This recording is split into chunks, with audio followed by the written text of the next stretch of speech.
Vincent Price, who is usually heard at this time as the Saint, has been delayed in Paris.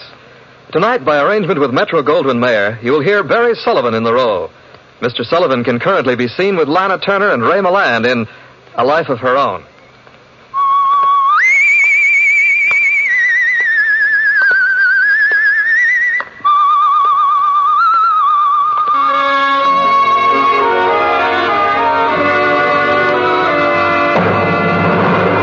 The Adventures of the Saint, starring Barry Sullivan.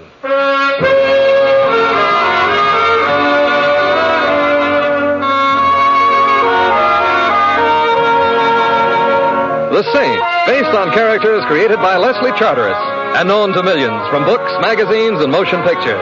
The Robin Hood of modern crime now comes transcribed to radio, starring Hollywood's brilliant and talented actor Barry Sullivan as the Saint.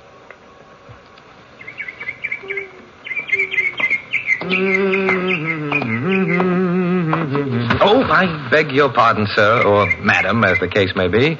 Young man. Yes? I saw you. Well, I'm never invisible in September. You kicked that bird. Oh, no, I didn't. He or she was grousing on the park path. Do you realize what our native wild bird life means to America? Oh, no. Think of the ruby-throated warbler, the scarlet tanager, the great crested grebe. Come to think of it, I used to know a great crested...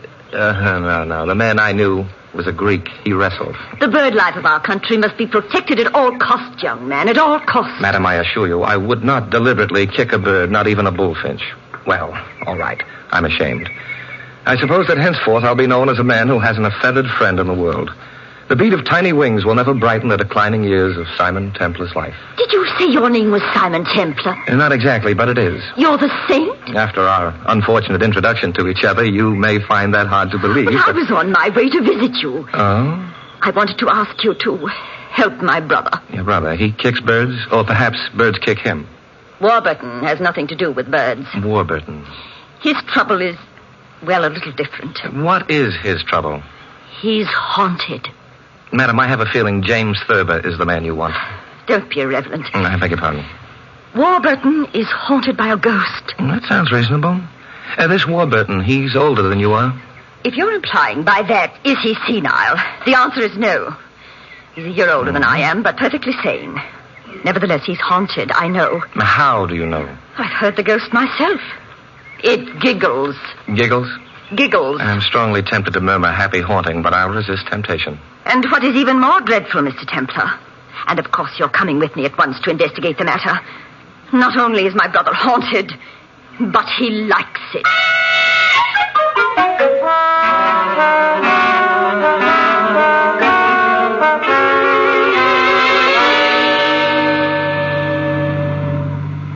My name, I suppose I should tell you, is Prue Thaxter. How do you do?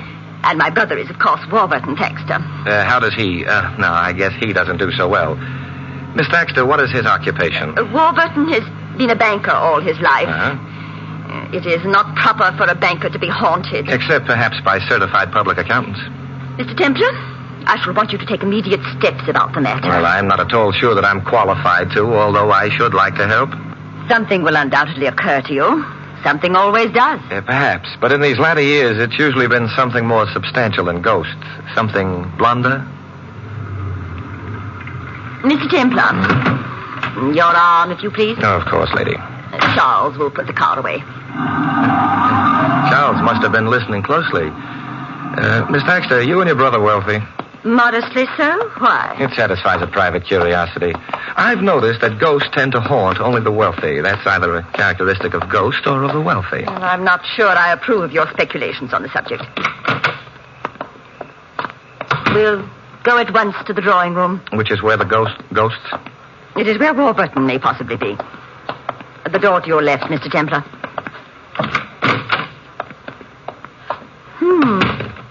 Warburton is not here. Mr. Templar, this is the room where we spend most of our evenings. It's where we've heard the ghost. Something's been bothering me. You said it giggles. He giggles? She giggles. And does she do anything else? Clank chains, for example, or utter blood-curdling moans? No, apparently not.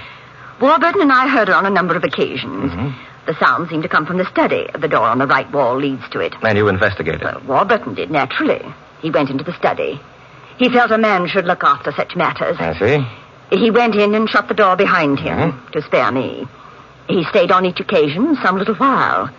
I heard the giggle again and insisted on being let into the study. You were perfectly right, I imagine. Warburton let me in. There was no one there. I was momentarily unnerved, of course. Of course. But Warburton seemed quite undisturbed. As a matter of fact, he seemed positively happy about it all. Did you ask him why? His reply was frivolous. He said that at his age it was flattering to be haunted by a ghost whose giggle was so youthful. This happened how many times? Perhaps half a dozen. I wonder where Warburton is. Perhaps in the study. Perhaps... Oh! That wasn't a giggle, but it did come from the study. Yes, we must see at once. Warburton! Warburton! Mr. Templar, the door's locked. Do you have a key? No, there isn't any. It's never kept locked.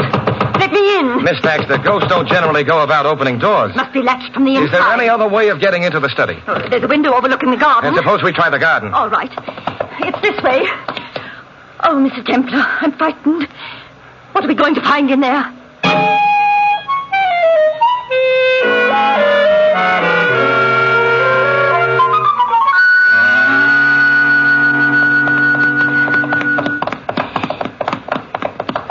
Mr. Templar, do you think... I don't know. I've never believed in ghostly things. You needn't start now. Whoever it was that screamed, it wasn't a ghost. You're sure of that? Yes, in a way I wish I weren't, but...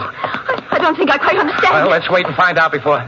Now, this would be the window of the study. Yes. It's quite a bit higher than my head. Concrete walk directly underneath the window. Oh, what on earth does it matter if the walk is concrete? There wouldn't be any footprints on concrete. Well, perhaps not, Mr. Templar, but do ghosts leave footprints? I suppose not. However, is there a ladder about? The gardener's shed over there. Yes. Is it open? I think so. We can try. See, a ladder. Oh, yes, here's one. Now, back to that study window. Hurry, Mr. Templar, hurry. Ladder against the window. Now, you know, I've always envied firemen climbing up and down ladders all day long. Mr. Templar, why are you delaying? All right. Up the ladder it is. Can you see into the study? Yes. What? You better stand out of the way. I'm coming down. My brother is in there? He is. I think perhaps we'd better go inside. We have a couple of phone calls to make. Phone call? Yes, to a doctor and the police. A doctor? I suspect from what I could see that a doctor won't be too necessary, but your calling him will at least show the proper solicitude. Something happened to Warburton. He's dead. I'm afraid he is. Oh, no. Here, you'd better take my arm. No. Thank you very much. I don't need help. We had better make those calls. All right. By the way, Miss Thaxter. Yes? While the police are on their way here, if I were you, I'd try to think up something to tell them besides a ghost story. What do you mean? Ghosts aren't generally capable of beating a man's head to a pulp.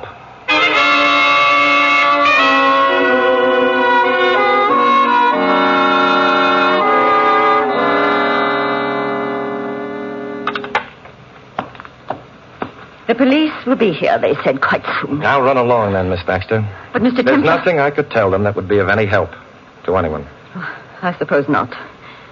I'll ring for Charles. Don't bother, Miss Baxter. I'd rather walk. Very well. Thank you for having come home with me and listening to my ghost story. Good night, Mr. Templar. Good night.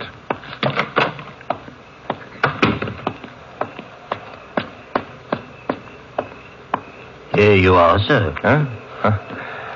I ride whether I want to or not, eh? Yes, sir. Thank you. You're welcome, sir. Now, look, Charles, I beg your pardon. I seem to be sitting on you.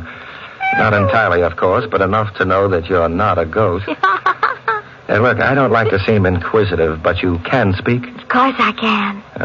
What's your name? Simon Templar. Oh? Do saints often go around sitting on girls' laps? I am not sitting on your lap. No, but you didn't miss by much. As a matter of fact, I am now at the opposite end of the seat. Afraid? What's your name? Lorraine. I think Prue Thaxter thinks you're a ghost. Do you? Now, you needn't slide any closer to me. I already have sufficient evidence that you're not. Are you glad? I'll admit that you have a delightful way of not being ghostly. However, I would like to know why Miss Thaxter thought that you were. Oh, that's because she hoped I was. Or would be. Is that right? I'm not very good on grammar. Well, what are you good on? No, ignore that, please. Why does she dislike you? I make Warburton laugh. Oh. You'd have a difficult time making him laugh now. I know. You were in that study with him?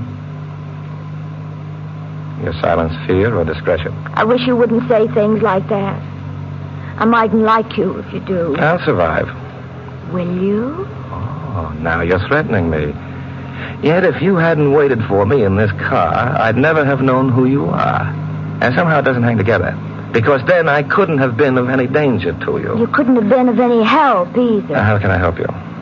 By handing it right over. Handing what over?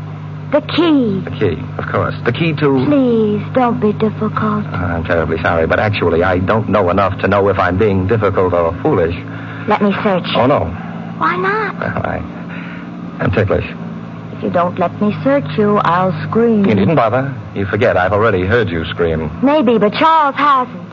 He'd stop the car and come charging back here, probably with a wrench that he hit you on the head with. And it's the only head I have to my name. Uh-huh. Lorraine?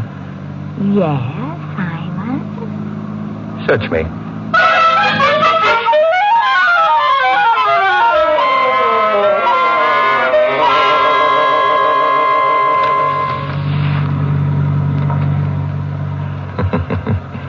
Lorraine, you look like you'd lost your last giggle. Naturally, you didn't have the key. But I told you that before you, searched me.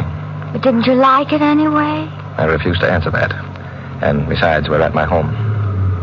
Oh. Lorraine, I would suggest that immediately after I leave you, you visit the police and... Tickle them? No, you tell them of your presence in Warburton's study tonight. I can't.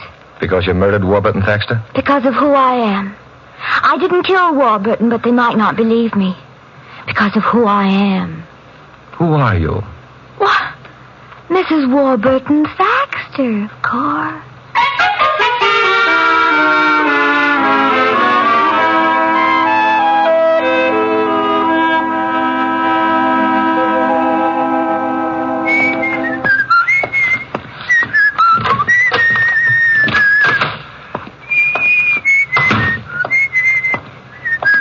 Templar. Your feet are on my sofa. What's wrong with that? They're too big. Oh, you're an observant kid, Templar. Have you observed this? Oh, dear. You know, I wish for once that someone would threaten me with a machete or a Malayan crease or an original Australian Sunday boomerang. I get so tired of revolvers. That's maybe because you ain't been shot by one yet. People have tried and tried. Are you going to shoot me with your revolver? No, unless you act nasty. Oh, no, I was the pride of Mrs. Thrushbottom's dancing class. My manners are favorably known throughout the length and breadth no of this... kidding. If Lord Chesterfield's son had had a son of his own, he probably would have been me. Oh, stop it. I can't contain my joy. Besides, I got something to ask you. And be careful. Remember, I'm not your best friend, and I might tell you. Don't you get tired of making wisecracks? It's a living. Who are you, anyway? The name is Galloway. And the feet are large. Proceed, Mr. Galloway. Where is it? Where is what? The key. What key? You know as well as I do. Yeah, perhaps, but what makes you think I have it? You went to the house with Miss Thaxter, didn't you? Yes, I did. But how did you know? I'm psychic. You mean you were following her? I'm a bad boy. And you think my purpose was to procure the key from... Warburton. That's very interesting. One of us who didn't know before now knows the key was Warburton's. He also knows that obviously Warburton no longer has the key. Otherwise... yes, it's very interesting indeed. Except, old boy, haven't you realized yet that you shouldn't know Warburton is now minus key? Why shouldn't I? Because Warburton is now also minus life. That is a very interesting fact, but it don't get me the key. It may get you the chair. I missed something. You certainly did. Warburton Thaxter, and we'll pretend you didn't know, was murdered. I don't like that. Neither did Warburton. Hey, wait a minute. I didn't bargain on no... Death sentence? Templar, how good are you at forgetting things? Things like what? My visiting you. Oh, no, I could never forget that. There'll always be a warm place in my heart. Oh, my heart. Hey, what's wrong? I think I'm going to have an attack. Help me to the sofa. Yeah. Here, hold on to me. I shall. Hey, you nearly busted my wrist. The better to take your revolver away. What happened to your attack? I decided to postpone it. You know what? I think you lied about I'm afraid I did, but I have the gun now. Keep it. Galloway, stay where you are. Nuts to you. I got to get out of here. I'm likely to shoot you if... In the back. Stop being foolish. Heroes never shoot guys in the back.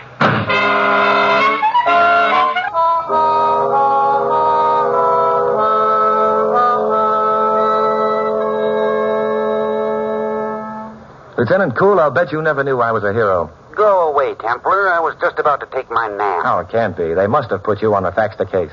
I'll tell you all about it next spring. Were any keys found on his body? Well, sure. So? Was a safe deposit key among them? His sister wanted to know the same thing. And? No safe deposit key. I see. Cool, did you leave a policeman in the house with Miss Thaxter? This may come as a shock to you and the readers of mystery stories, but I did. I'm bracing myself. One more question, Cool. If I had a key to somebody else's safe deposit box, would the bank let me get at the box? Just because you had the key to it? No. In that event, why have people threatened me, assaulted me, tickled, well, that is, applied pressure, and involved themselves in a murder case for something that can be of no earthly use to them?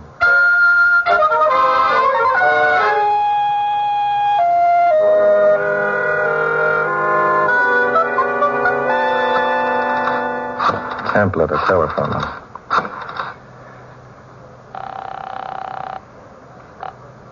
Yes? Miss Thaxter, this is Simon Templar. I hope I haven't waked you. Oh, I haven't been asleep. Not this night. I thought perhaps you might still be up. Miss Thaxter, I've had a visitor who, among other things, carried about a good deal of earth on his shoes. You know a man named Galloway? Of course I do. Who is he? My gardener.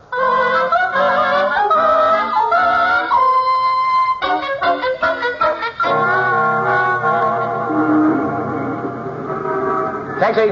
Taxi! 14 Majorca Drive, if you please. That's a high-class neighborhood. What are you going to do there? Louis! Louis? Hey, I'm glad to see you. Yeah, huh? Certainly took your time getting me into this. Oh, look, I'm sorry, Louis, but, well, I didn't have an occasion to call a cab before now. Is that so? Of course, Louis. Well, I accept your apology. And now that we're friends again, who's dead?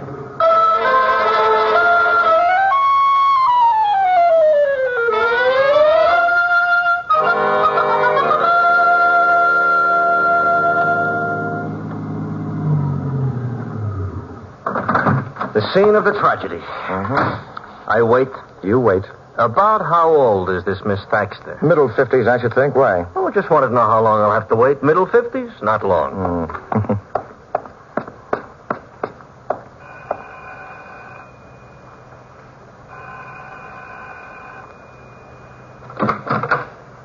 Yeah? My name is Simon Templar, officer. Miss Thaxter's expecting me. Oh, yeah. In the drawing room. Thank you. Oh, hey. Yeah? I've been in there. I'm perplexed. Why? No drawings. Till later, officer. Come in. Hello, Miss Thaxter.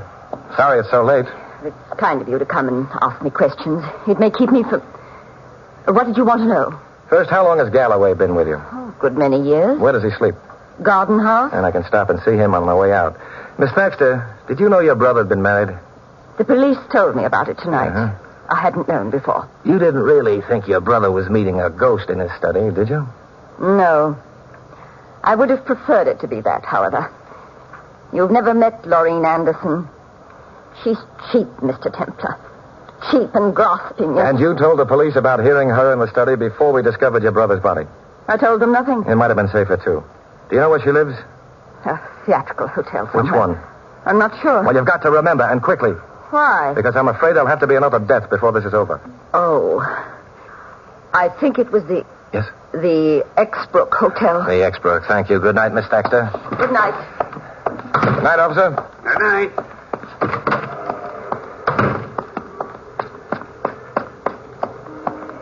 Louis?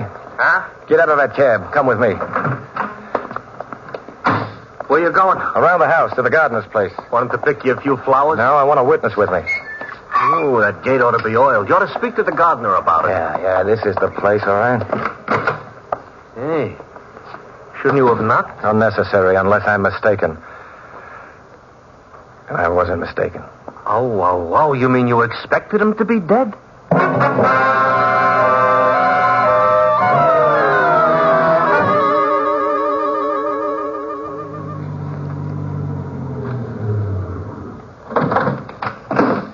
Perhaps you'd better come with me, Louis. Okay, but I'd just as soon not meet near the corpses tonight. They depress me something. Oh, beautiful lobby. Yeah. Palms decaying like mad, and that clerk's asleep. However, mailbox pigeonholes. Yes. Yeah. Lorene's room number is 111. That would be down the corridor towards the back of the hotel, I imagine. This lady we're going to visit, she ain't in her middle 50s? Good heavens, no. Then I don't understand it. Why do you want me along? To stand... Oh, yes, this is the room. To stand outside the door. To stand outside the... Mr. Templar, you think you can trust me with such an important assignment? Who is it? Simon Templar. Oh, just a minute. You forgot to mention me. Intentionally, Louis. Oh, well, then I accept your apology. Huh? Get to one side. Simon. May I come in? Of course. I'm not dressed for company. Well, we'll pretend I'm not company. Simon, did you come because you wanted me to search you again? No. This time, I'm going to do the searching. Simon? Yes, in view of the hour, you obviously wouldn't have it on you. Therefore, I shall look elsewhere. You think I have the key? Uh-huh. I'm glad you have such a small kitchenette. Won't take so long to... Oh! Simon. Oh, I'm so sorry. What did I break? A bottle of real lemon juice. Oh, well. I'll come back in the morning and squeeze you some more. Oh. Well, the hiding places in here are entirely too obvious. Where's your bedroom? Now, just a minute, Simon. Well, that's a beautiful bed you have, Lorene. Thank you, kind sir, but... Old-fashioned kind. Bedpost with ornamental heads which come off. Simon, what? Hollow bedpost, a string tied to the inside of the head, and at the end of the string, this. That's a key. So it is. A key to a safe deposit box. Warburton's safe deposit box. Lorene, did Warburton keep his money largely in cash? I don't... It's a little late for lying, honey. Well, I don't know why I should. Yes, he recently cashed a lot of bonds. Oh, maybe $50,000 worth. May I use your phone? Yeah. Who are you going to call? The police. Oh, no. Please, Simon, don't call him. I don't like Oh, cops. you'd like Lieutenant Cool. He's real cute. He looks just like Willie the Penguin. Walks like him, too. And he parts his hair in the middle. Lieutenant Cool? Simon Templar, Lieutenant. What did you find in Warburton's safe deposit box? How I knew. I'd given you hints enough earlier. I was pretty sure you'd get a court order and... Oh, you did. And? Thank you. Bye. Simon? The police opened the box. And? It was empty. I don't like the way you're looking at me. Lorene, your window overlooks the alley running back of the hotel. So? So, get me a pillow and a blanket off the bed. Well, all right, but... Now I shove this chair in front of the window. Draw the blind down. Here. Thank you, darling. Now, if I fold the blanket into a roll, plop the pillow on top of it so it extends a bit above the chair.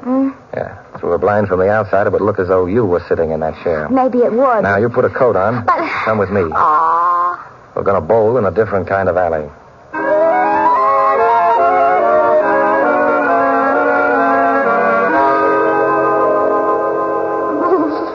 I'm cold. Why do we have to stand here? Because from where we are, we can't be seen. But we can see your window with a silhouette on the blind. And if anyone comes up the alley... Simon, I don't understand at all. Suppose you were an aging woman who owned nothing but an old house. Suppose you'd spent all your life with your brother who had all the money. Suppose your brother then met and married a pretty girl. And then he cashed in all his money and was preparing to leave you. How would you feel? Well, I'd be unhappy about it. You'd kill your brother if you were half insane with pride and anger. You'd try to have his wife convicted of the murder. You'd call in somebody like me, to be around when you discovered your brother dead. No. You'd plant a safe deposit box key someplace in your brother's wife's room. You'd hire your gardener to threaten me about the key and then kill him before he could get frightened and blow up the whole scheme. Simon. But then when you realized the man you'd been using as a blind had stumbled onto a part of the truth, what would you do? You'd try to wind up the case quick. I wouldn't. You'd try to shoot your brother's wife, then make it look like suicide, huh? Now, Louis is at the door of your room, so that won't be tried. But the alley here... It's Ruth Baxter. Yeah, she's coming down the alley. Stopping outside your window. Simon, she has a gun. She's lifting it. That's all we needed. Now. Here. I'll take that gun. It's a pity that your brother and Galloway weren't birds, Miss Thaxter. What do you mean? They'd be alive. You were so fond of birds.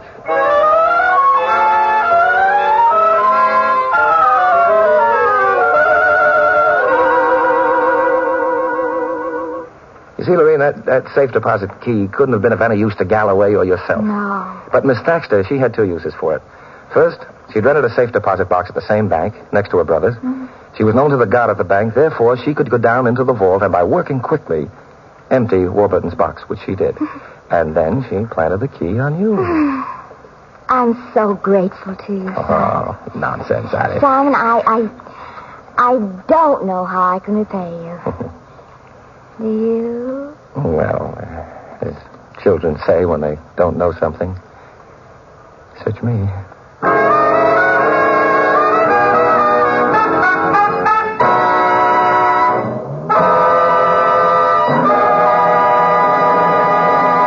You've been listening to another transcribed adventure of the Saint, the Robin Hood of modern crime. Now here's our star, Barry Sullivan.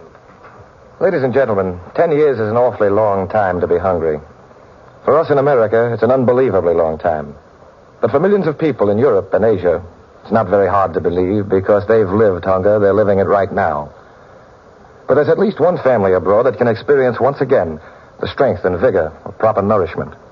That family is the one you help by sending a personal care package.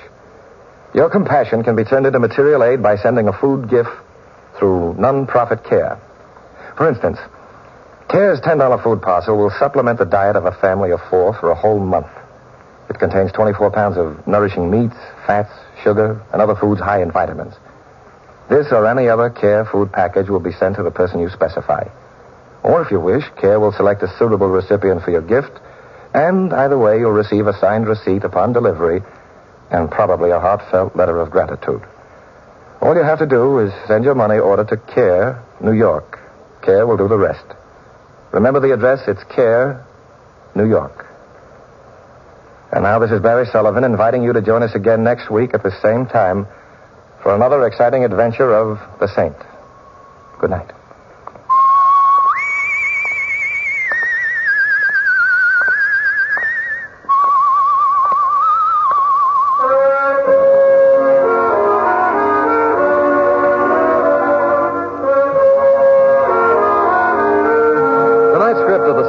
By Louis Vittes. Our cast included Lorene Tuttle, Irene Tedrow, Hal March, Joe Duvall, and Larry Dodkin. Music was composed and conducted by Von Dexter. The Saint, based on characters created by Leslie Charteris, is a James L. Safier production and is directed by Helen Mack. All you Saint fans will be glad to know that the Saint comic books are on sale at all newsstands. Your announcer is Don Stanley. 3 chimes mean good times on NBC. There's Hope. There's Groucho. They're both returning soon to NBC. Yes, Bob Hope returns October 3rd, and you bet your life it's Groucho Marx beginning October 4th. Listen where you hear the chimes for Top Comedy by Bob Hope and Groucho Marx beginning soon on NBC. Now Sam Spade, then Ginger Rogers and Theater Guild on NBC.